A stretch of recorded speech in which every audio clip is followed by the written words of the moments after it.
Halo semuanya, perkenalkan kami dari kelompok 2 kelas 36. Kelompok kami membahas proyek Pancasila dengan tema pemberdayaan perempuan. Anggota kelompok kami terdiri dari Muhammad Enfi Nadir, Ilham Rizky Sugeng Ramadan, Andra Fauzan Rafianto, Mulkan Fatih Muharik, dan Muhammad Raka Ar-Razak. Berikut penjelasan tentang proyek Pancasila kami. Dalam kehidupan berbangsa dan bernegara, perempuan adalah pilar penting dalam masyarakat. Namun pada realitanya, perempuan masih terjebak pada isu masalah mulai dari KDRT, putus sekolah hingga perceraian dini. Hal ini menghilangkan kesempatan perempuan dalam mengembangkan potensi dan meningkatkan potensi dirinya. Meskipun peran perempuan dalam kehidupan keluarga dan ekosistem sangat penting, namun dalam kehidupan ekonomi dan sosial mereka seringkali tidak dioptimalkan. Oleh karena itu, dibutuhkan dan diciptakan wadah bagi perempuan desa untuk menciptakan atau mengembangkan potensi-potensi dirinya. Dari proyek Pancasila ini, kami memiliki 4 rumusan masalah.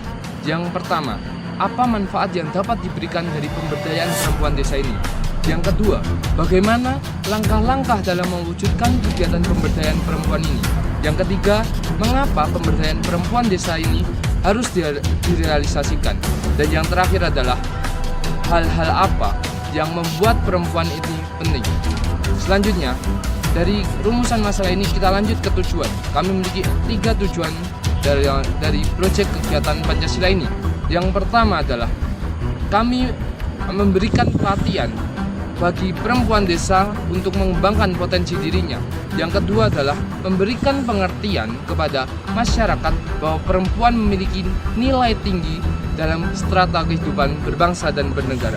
Yang ketiga adalah mensejahterakan perempuan desa, terutama desa Hegermana. Yang terakhir adalah manfaat. Kami memiliki 3 manfaat. Yang pertama adalah peserta memiliki pengetahuan, keterampilan untuk mengembangkan potensi dirinya. Yang kedua adalah menciptakan ekosistem yang baik dari kehidupan sosial dan kehidupan ekonomi. Dan yang terakhir adalah menyatukan atau melakukan kerjasama antara dari pihak pemerintah, perempuan, dan seluruh elemen masyarakat. Terima kasih. Baik, untuk melanjutkan pemaparan sebelumnya, mari kita mengenal lebih dalam mengenai masyarakat di desa Hegermana. Desa Hegermana sendiri merupakan salah satu desa yang berada di Kecamatan Jatinangor, Kabupaten Sumedang. Desa Hegermana berdekatan dengan 4 perguruan tinggi terkemuka, seperti ITB Kampus Jatinangor, Universitas Pajajaran, IKOPIN, serta IPDN. Berada di lokasi yang sangat strategis tersebut membuka peluang yang sangat besar bagi desa Hegermana untuk menjalin kerjasama dalam berbagai program pengembangan serta pemberdayaan masyarakat. Hal ini tentunya diharapkan akan membawa perubahan yang positif bagi perkembangan desa Hegermana. Berbagai potensi serta peluang yang sangat besar tersebut belum bisa dimanfaatkan secara optimal oleh masyarakat di desa. Hal tersebut dikarenakan masyarakat di desa masih berkutat dengan permasalahan yang belum kunjung usai. Di antaranya seperti perceraian dini, putus sekolah, hingga kekerasan dalam rumah tangga. Hal-hal tersebut tentunya disebabkan oleh berbagai faktor, seperti pernikahan dini, rendahnya tingkat pendidikan, hingga perekonomian keluarga yang tidak mendukung sehingga dapat menyebabkan permasalahan-permasalahan yang telah disebutkan.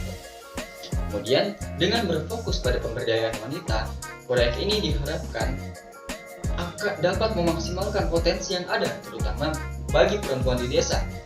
Kemudian, proyek ini berkaitan dengan tapak 5, yaitu proyek pengabdian masyarakat sebagai aktualisasi dari nilai-nilai Pancasila.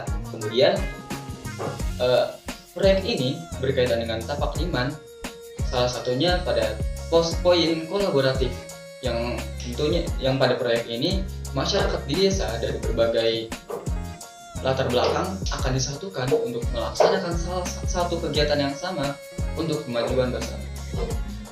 Kemudian pihak-pihak yang terlibat dalam proyek ini diantaranya kelompok 36 yang akan menjadi pelaksana proyek ini, kemudian pemerintah desa yang akan menjadi penghubung kepada masyarakat di desa, wanita-wanita desa yang kemudian akan menjadi pelaku utama pelaksanaan proyek ini, Kemudian pihak-pihak lain yang kemudian akan menjadi target penyaluran produk yang dihasilkan dari kegiatan ini. Kemudian metode yang akan dilakukan dalam proyek ini yaitu menggunakan konsep KUB atau kelompok usaha bersama yang terdiri dari sekelompok perempuan di desa, terutama ibu rumah tangga yang selama ini belum aktif melakukan kegiatan ekonomi. Dalam kelompok ini akan dilakukan proyek dengan konsep urban farming, yaitu dengan melakukan penanaman secara hidroponik di rumah masing-masing ibu rumah tangga yang ikut dalam kelompok usaha bersama ini, yang kemudian hasilnya akan dikumpulkan secara kolektif yang pada akhirnya akan kemudian disalurkan kepada target-target pasar yang sudah ditentukan sebelumnya. Kemudian proyek ini terdiri dari beberapa tahapan. Yang pertama adalah survei ke desa, kemudian kegiatan promosi yang akan memaparkan apa saja yang akan dilakukan di dalam proyek ini, kemudian kegiatan utamanya. Setelah itu akan dilakukan pengelolaan dan pemasaran produk. Yang terakhir akan dilakukan monitoring tentang keefektifan proyek yang telah dilakukan, yang kemudian akan ditinjau ulang, dan apabila terdapat berbagai kekurangan akan dilakukan penyesuaian. Oke, selanjutnya saya akan menjelaskan tentang rencana anggaran biaya yang mungkin diperlukan selama kegiatan ini. Yang pertama, kita pastinya membutuhkan ATK berupa pensil, spidol, penghapus, penggaris, serta pulpen yang diperlukan untuk keperluan administrasi yang totalnya sejumlah Rp35.000. Lalu kita juga memerlukan beberapa bahan habis pakai untuk keperluan instalasi hidroponik, yakni baki berukuran 35x25x8 cm, infraboard baki 9 lubang, serta rokul 18 kotak yang masing-masing seharga Rp1.200 per picis, dan kita memerlukan 20 picis sehingga totalnya sejumlah Rp72.000. Lalu kita juga memerlukan sumbu flanel serta netpot masing-masing sejumlah 180 picis yang per picisnya seharga Rp1.200 sehingga totalnya Rp216.000. Selanjutnya yang kita butuhkan yakni pastinya bibit tanaman sejumlah 12 jenis.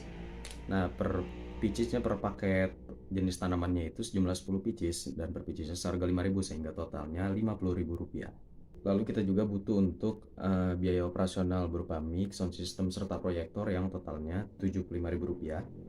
Lalu untuk biaya transportasi anggota yang per orangnya sejumlah Rp50.000 sehingga totalnya Rp250.000.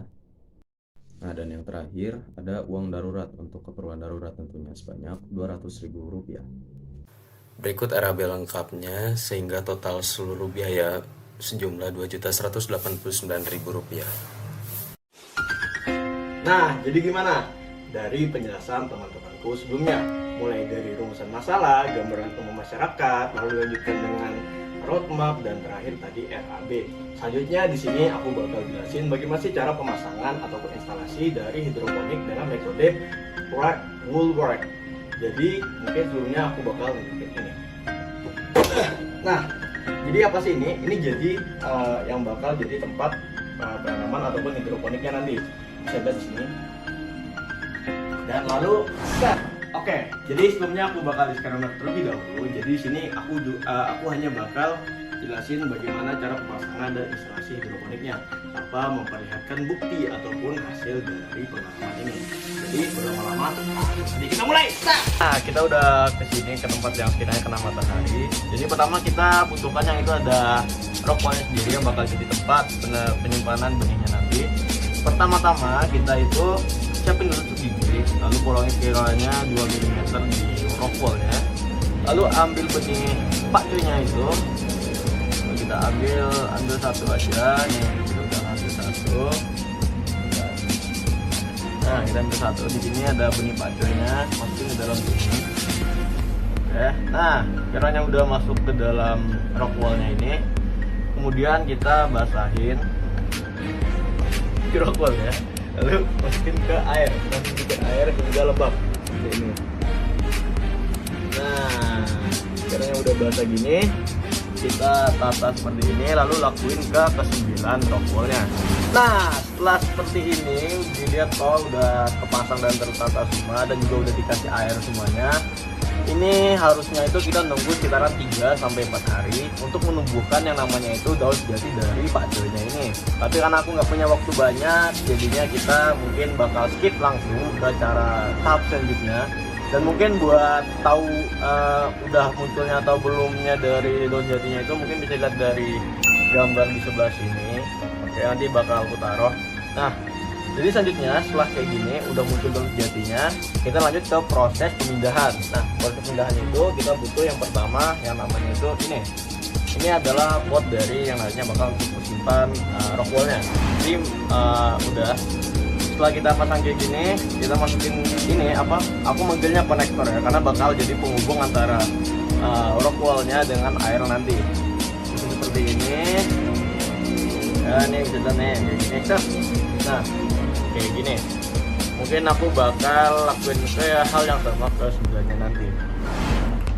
Oke, jadi ini udah aku pasang ke 9 dari potnya nih. Lalu selanjutnya kita bakal masukin ini yang tadi harusnya udah tumbuh daun jatinya. Kita masukin ke dalam sini. Kita masuk.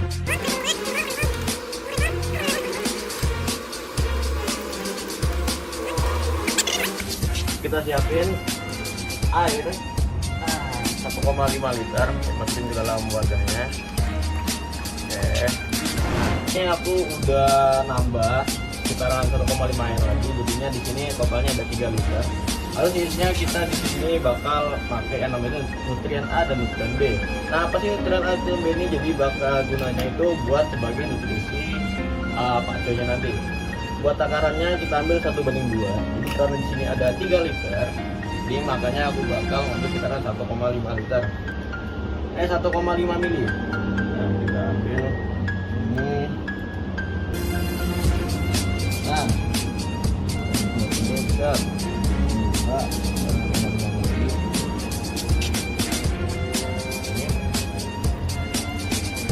aduk-aduk.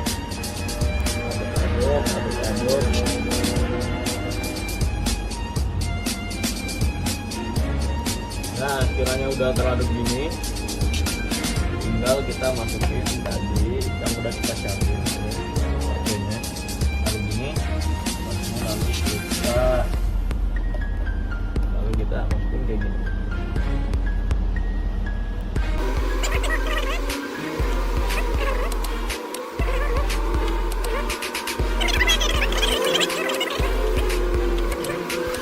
Oke, sip. Nah, mungkin itu aja penjelasan dari aku cara pemasangan ataupun instalasi dari hidroponik. Dan buat Pak Cio sendiri itu membutuhkan sekitar 30-40 hari untuk tumbuh. Jadinya mungkin aku nggak bisa nunjukin sekarang. Dan mungkin video selanjutnya bakal dilanjutin oleh temanku di sebelah sana. Setelah semua penjelasan yang dijelaskan, kami akan menyimpulkan kembali tujuan utama dari kegiatan ini. Yaitu tujuan utama dari program ini adalah untuk meningkatkan kesejahteraan perempuan di desa Hergamana, terutama di bidang ekonomi dengan cara membuat sebuah wadah yang nantinya akan menjadi tempat perempuan desa Hergamana mengasah dirinya dan lebih memanfaatkan potensi pada dirinya, yang pada akhirnya juga akan berkontribusi terhadap peningkatan ekonomi desa secara keseluruhan. Harapan yang mungkin kami harapkan dari kegiatan ini adalah tercapainya tujuan utama yang sudah dijelaskan sebelumnya. Dan juga kami berharap agar isu-isu yang menjadi problematik utama di masyarakat seperti perceraian dini, keterbatasan akses, budaya patriarki, dan lain sebagainya bisa sepenuhnya tereduksi bersamaan dengan berakhirnya kegiatan kami. Lebih penting lagi, naiknya tingkat perekonomian desa Hergamana yang menjadi cikal bakal kegiatan ini sekaligus menjadi lampu sorot kegiatan ini, yaitu untuk menaikkan tingkat ekonomi di desa Hergamana. Dengan begitu, tercapailah harapan kami. Terakhir, kami berharap untuk kerjasamanya kepada seluruh desa Hergamana yang nantinya akan menjadi sasaran dalam kegiatan kami. Kami mohon juga untuk bantuannya yang sekiranya mungkin di luar kemampuan kami. Akhir kata yang mungkin bisa kami sampaikan adalah ucapan terima kasih yang sebesar-besarnya terkhususkan kepada para dosen serta asisten dosen yang sudah membantu kami dalam menyusun proposal kali ini.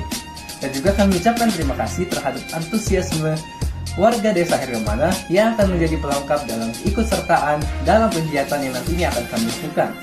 Semoga dari kegiatan ini bisa diambil hikmah dan ilmu positifnya yang mungkin membantu untuk kedepannya. Dan kegiatan ini ditujukan untuk meningkatkan perekonomian desa Hergamana dengan sepenuh semangat akan kami lakukan hingga akhir kegiatan. Sekian dari kami, kurang lebihnya mohon maaf dan terima kasih.